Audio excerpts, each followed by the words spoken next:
मैं हूँ किरण ग्रोवर। हिंदी मंजूषा चैनल पर आपका स्वागत है। चलते हैं कहानी मंच की ओर। आज की छोटी सी कहानी जिसका शीर्षक है आखिरी चिड़िया। कहानी शुरू करती हूँ। गीता ने झुंझलाते हुए दरवाज़ा खोला और कहा, इतनी सुबह कौन आ गया? तो उसने सामने देखा कि पड़ोसन काजल अपनी 6 साल की बेटी के साथ दरवाजे के सामने खड़ी थी। अरे आओ, अंदर आओ, गीता ने मुस्कान के साथ स्वागत किया। काजल ने जल्दी से कहा, भाभी जी ज़रा एक मदद चाहिए। मैं 3 दिन के लिए मायके जा रही हूँ। मेरे हस्बैंड रात को 8 बजे आते हैं, खाना बनाने वाली 6 बजे आती है। आप कृपया उन्हें चाबी दे दीजिएगा, वह खाना बनाकर आपको चाबी वापस कर देगी। इतने में काजल की बेटी आराध्या ने पिंजरे की ओर देखकर कहा, मम्मा देखो आंटी के पास कितने प्यारे बर्ड्स हैं। काजल ने मुस्कुराकर कहा, वाकई बहुत सुंदर हैं। इनकी चहचहाहट तो मेरी बालकनी तक सुनाई पड़ती है। अच्छा भाभी जी, अब मैं चलती हूँ, पैकिंग करती हूँ, बहुत बहुत शुक्रिया। काजल जाने लगी। मुड़कर अचानक पूछ बैठी, भाभी आप मायका कैसे मैनेज करती हैं? उसका सवाल यूं तो साधारण था, लेकिन गीता अंदर तक टूट गई। मुस्कुराते हुए गीता ने कहा, अश्विनी तो हमेशा साथ रहते हैं, अकेले जाने का तो सवाल ही नहीं होता। काजल की आंखों में चमक आ गई। भाई साहब तो बहुत अच्छे हैं, तभी तो आपकी जोड़ी को लैला मजनू कहते हैं। आप भी बहुत सुंदर हैं। काजल चली गई।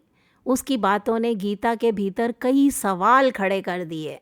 गीता अतीत में खो गई।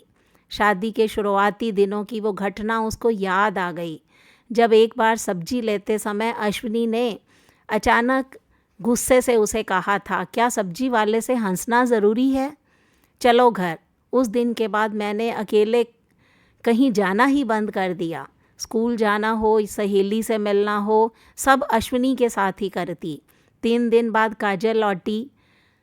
चाय पर मुलाकातें होने लगी, कभी काजल के घर, कभी गीता के घर। एक दिन काजल ने कहा, भाभी कल आप मेरे घर आइए, मैं भी अच्छी चाय बना लेती हूँ। गीता ने धीरे से मना कर दिया। तब उसने ज़ोर दिया कि अश्विनी को पसंद नहीं कि मैं अकेले बाहर जाऊँ। काजल ने चौंकते हुए पूछा, भाभी ये सब कब तक चलेगा?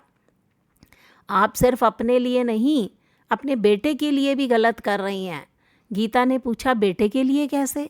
काजल ने गंभीर होकर कहा, आप कहती हैं बच्चे हमें देखकर सीखते हैं, आपका बेटा भी तो यही सीख रहा है।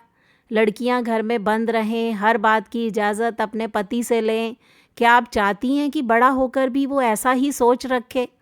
काजल की बातों ने गीता के दिल और उसकी सोच को झकझोर कर रख दिया। बेटे की कही बातें याद आई। मम्मी, लड़कियों को बाहर नहीं जाना चाहिए, उसे पापा से पूछ कर ही कुछ करना चाहिए। गीता ने खुद से पूछा, क्यों नहीं कभी अश्विनी से सवाल किया? अगर उसकी बहन मायके में अकेले रह सकती है तो मैं क्यों नहीं? गीता ने अचानक फैसला किया।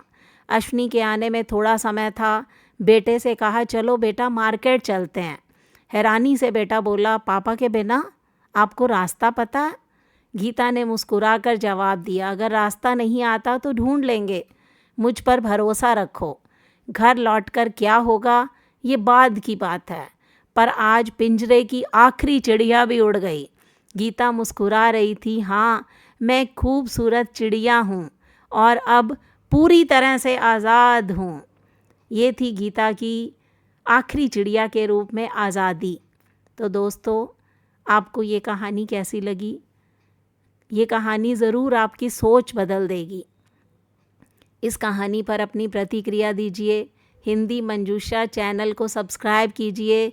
मिलते हैं अगली वीडियो में, तब तक के लिए बाय बाय।